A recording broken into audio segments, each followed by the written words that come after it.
Hello, friends! Today we are going to learn about computers. Computers are really interesting devices. They help us in our life every day. We can use them to play games, to watch videos, or even to talk with our friends far away. But have you ever wondered, how does the computer work? What is actually happening when you press the keys on the keyboard or click the mouse? To answer this question, let's open up the computer and look inside. Oh my gosh! There are so many things in here! I think I see a motherboard. It looks like a circuit board, but it's much bigger and more complicated. The motherboard is like the skeleton of the computer. All other parts are connected to it. This allows all of the parts to work together. Over there, I see some tiny little things. Those are called integrated circuits. Inside each integrated circuit, there are millions of tiny switches called transistors. Transistors act like tiny electrical gates. They can either be turned on or turned off. When they are turned on, electricity flows through them. When they are turned off, the electricity stops. By controlling these transistors, we can process information, numbers, and letters. These are called bits. A bit is a piece of information. Either it's a 0 or a 1. You can think of them like light switches.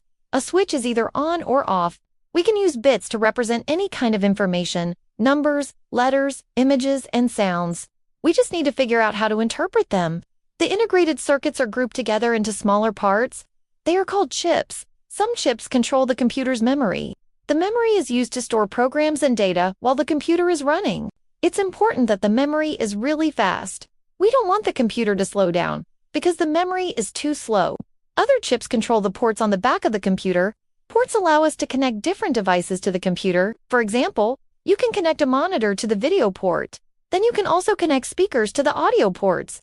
You can connect a mouse and a keyboard to the USB ports. And you can even connect your computer to the internet using an Ethernet cable. But Ethernet cables are thick and rigid. Wi-Fi is much more convenient. All modern computers support Wi-Fi. This allows us to connect wirelessly to the internet or to other devices. For example, we can connect the computer to a printer wirelessly. Then we can print pictures and documents from the computer. Some chips are used for expansion cards. An expansion card is a circuit board that plugs into the back of the computer. They allow us to add new features to the computer. For example, you can install a graphics card to improve the quality of the images on the monitor. You can install sound cards to improve the quality of the speakers. You can even install special cards to mine cryptocurrencies. And over there, I see something really interesting. It's a CPU. CPU stands for Central Processing Unit. It's probably the most important part of the computer.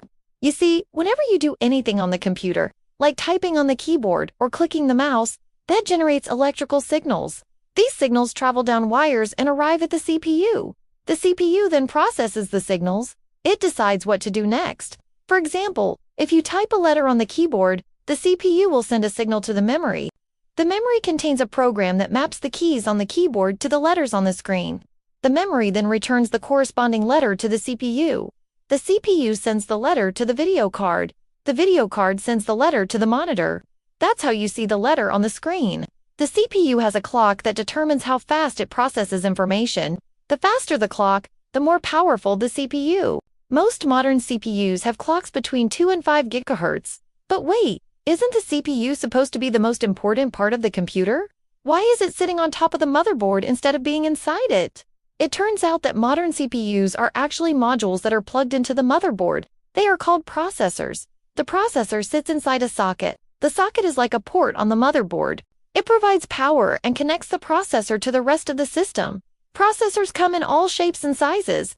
The most common processors are square-shaped. They have pins on all 4 sides. The pins are what connect the processor to the socket. Modern processors are extremely small. Some of them are even smaller than a fingernail. But since they produce a lot of heat, they must be mounted on a heatsink. Heatsinks are usually made of aluminum. They are good at conducting heat, so they quickly draw heat away from the processor. Cooling fans are often used to accelerate the flow of air. They keep the processor from overheating. But wait, where is the brain of the computer?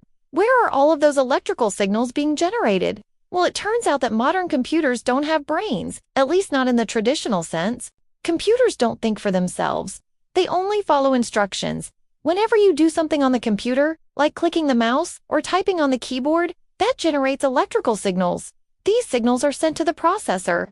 The processor interprets the signals and decides what to do. The processor then sends new signals throughout the computer. Those signals tell the other parts what to do.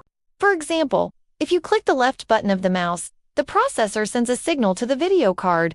The video card changes the image on the screen. If you click the right button of the mouse, the processor sends a different signal to the video card. The video card shows a menu.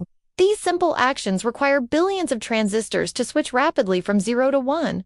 It's amazing to think about how advanced technology is. But what happens when the computer gets a virus? A virus is a set of instructions that can harm the computer. Viruses often spread through the internet. You might accidentally download a virus while downloading a game or a movie. Once the virus enters the computer, it can start manipulating the data and the programs. It can delete files or it can change the way a program works. Sometimes a virus can even steal your personal information. That's why it's important to be careful when you are on the internet. Always be careful when opening unknown files or clicking on strange links. You should also install antivirus software on your computer. Antivirus software is designed to detect viruses. It scans the computer for malicious code. Then it takes action to stop the threat. Computers are really complex devices. Even though we have been using them for decades, they still seem magical to many people. Just think about it. You can use a computer to talk with someone on the other side of the world. Or you can use a computer to play games that were created by other people thousands of miles away. Computers have changed the way we live, work, and play.